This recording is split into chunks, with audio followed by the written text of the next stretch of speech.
Hey everyone. Ready for a ridiculous drama? The sheriff underestimated Peter's justice obsession.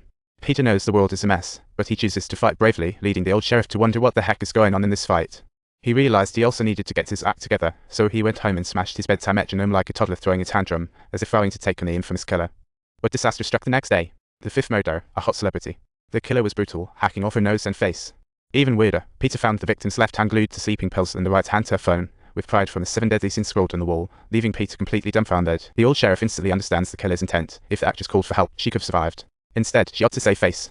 After wrapping up the investigation, the duo heads back to the precinct, and wouldn't you know it's the first sunny day since the case began, as if foreshadowing more dramatic. Sure enough, as Peter and the sheriff headed upstairs, someone shouted, catching them off guard.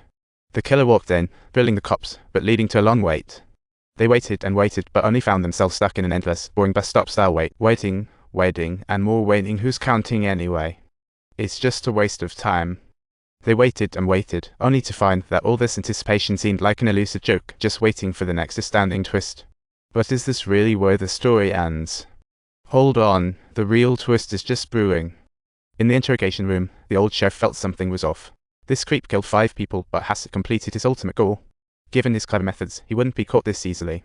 Look at this defense attorney, it's like he's hiding something. The lawyer admitted the killer was indeed hiding 2 more bodies, but insisted Peter and the old sheriff must tag along. If they declined, he would claim insanity to get off talk about a brutal clause. Considering the past 5 bloody cases, the lawyer was overly confident he could bail the killer out, but Peter and the old sheriff were annoyed and determined.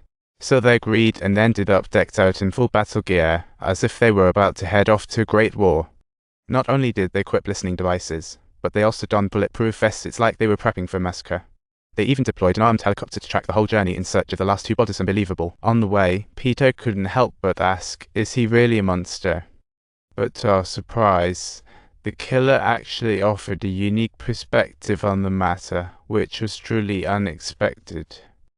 Killer, killer, killer. The word resonated repeatedly in his mouth like an incessant chant.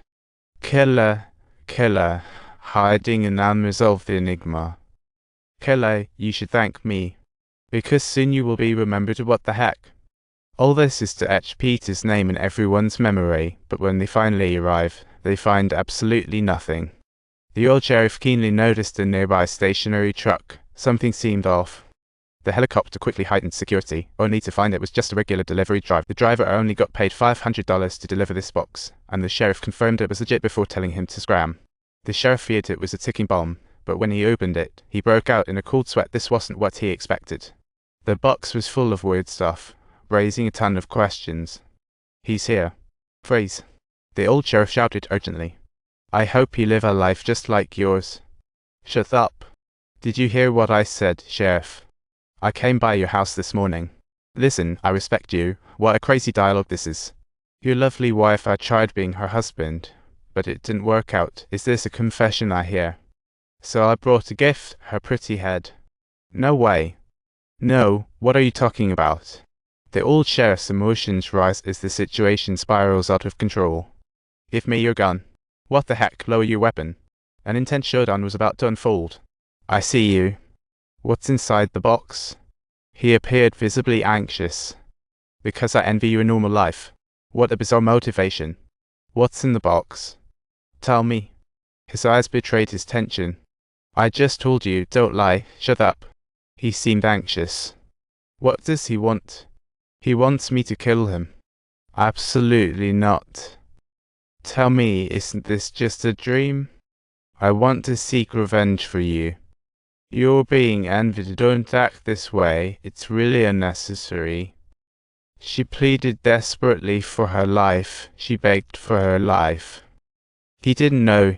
He really didn't know. You were with him. You killed him. What a perfect cliffhanger. Don't forget to subscribe and join us to uncover more mysteries.